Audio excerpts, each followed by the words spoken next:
Okay, as you'll probably see in a minute, this isn't what I'm wearing during the actual video. This is actually filmed afterwards because I was going to do a video where I talked about like 22 films all in one go, then realised that was way too many.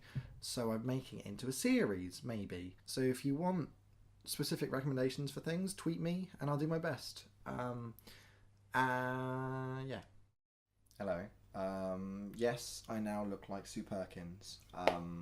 That's something we're gonna have to like move on with. I thought I would do some film recommendations. So the first one is documentaries, and now I'm gonna do a fun thing which I've seen other people do, which is recommend like a film you may have seen and then a film you probably haven't seen. The film that I think you may have seen is called Extremis. Now, Extremis is on Netflix. It's a short documentary about euthanasia, which is heavy, but it's a really in-depth look at such a heavy topic in such a short amount of time. It's sort of like a fly on the wall, but sort of led by someone. I should say though, I am also doing a blog post for this entire thing where I can go into more detail about every film I mentioned, because I know that I won't do any of them justice. So if you want to read more thoughts on any of the films and watch their trailers, that'll be somewhere. The next film is one of my favourite films of all time. It's called Life Animated, and it is about a boy called Owen with autism, and Owen learned how to communicate through Disney. I don't know how much you may know about autism, but you find it very hard to communicate. So for this boy to learn how to communicate through Disney is a big thing, and it'll make you cry, but it'll make you cry in the nicest ways. And it'll just, like, when I watched it, I was like, I don't want to stop watching this. I just want to be more invested in Owen's life. The final film and documentaries that I want to suggest is called Kingdom of Us. Now, Kingdom of Us is heavy. It's very heavy, but it's not like unwatchable heavy. It's just like I don't know how to explain it. It's like it's uncomfortable to watch, but like it knows what it's doing. Do you know what I mean?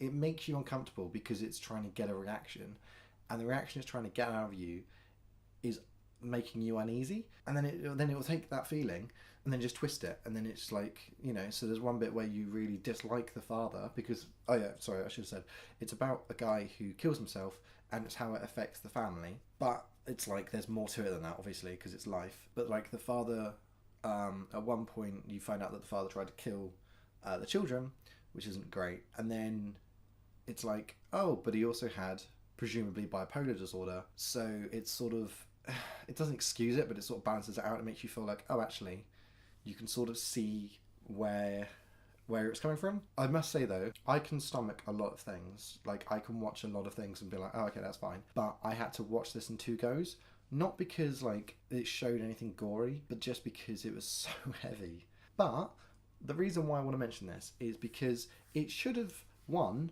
a BAFTA and didn't, and I want more people to watch it because it should have won an award.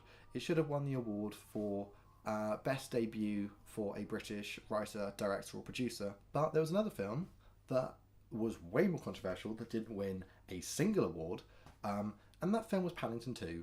And Paddington 2 is phenomenal. It is so good. Oh yeah, animation. We're now talking about animation. It was something else. It's just the most warming, charming, quirky British film that you'll ever see. It'll make you cry a lot. It will make you really happy a lot.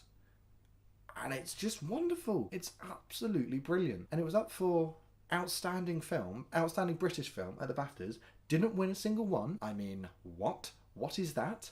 What are you doing? And fucking 3 billboards won. 3 fucking billboards outside Ebbing, Missouri won the BAFTA, the best film, the best outstanding British film, and it's fucking set in Missouri. Paddington 2 is set in London. But let's talk about another animation film that isn't British, that's amazing in every way. If you read my blog, website, whatever you want to call it, you may have seen that in 2016, the best film of the year, by far, was Kubo and the Two Strings. Now, I will happily defend how amazing Kubo is because it's amazing, but it's just the best film of the year. It's just brilliant. It's got a fucking great cast. The story is amazing. It's all made to look like paper. It's just brilliant, utterly phenomenal. And I love Kubo. I love him so much. Please watch Kubo. Next category was actually a request by my good friend Gemma. She requested that I talk about science fiction because, if you don't know, I am a huge Doctor Who fan. So much so that currently I'm filming this on a light box that reads I Am the Doctor. So what better than a film about Doctor Who? Because obviously it's a docudrama called An Adventure in Space and Time, was made for the BBC and is also like, I think you can buy it on its own, and it's really good. It's like set in the 60s, about the beginning of Doctor Who, and looks at how the show had a female showrunner and was written by a gay Indian guy. You just wouldn't expect that for the 60s. It's just brilliant. It's so good. And also it tackles on the subject of like moving on and sort of handing down to a generation that, you know, you're not from, and how people are going to respond to that, which obviously Doctor Who are always doing, but it does it in a documentary and it's beautiful. And I have cried because it's just a marvellous piece of it's just brilliant. So that's the film that I think most people will have seen because Doctor Who, but there is another film that's science fiction that I don't think most people have seen, and it's called The Lobster.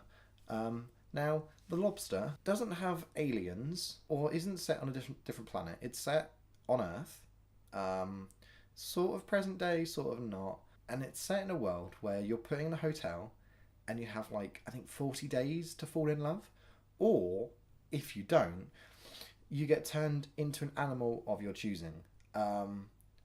And the guy picks a lobster if he doesn't fall in love. Me again, hello. My camera died as I was talking about The Lobster, so I'm going to quickly do it now. The Lobster is a dark comedy that looks at love and what love means, and if you can ever truly love someone and what it means to love someone. But it's dark and it's funny and it's twisted and it's macabre. It's not the best version of love that I've seen, because I'm going to get into that in another week. I would recommend watching it, but I would also recommend watching it completely blind, not knowing much more than what I'm telling you, because it's an experience, and one that I think a lot of people could easily stomach. So yeah, let me know what stuff you would recommend next time. I think I've already got like the next few weeks planned, but I think after that, if this is going to keep on going, we'll see where this goes. So tweet me, and yeah, thank you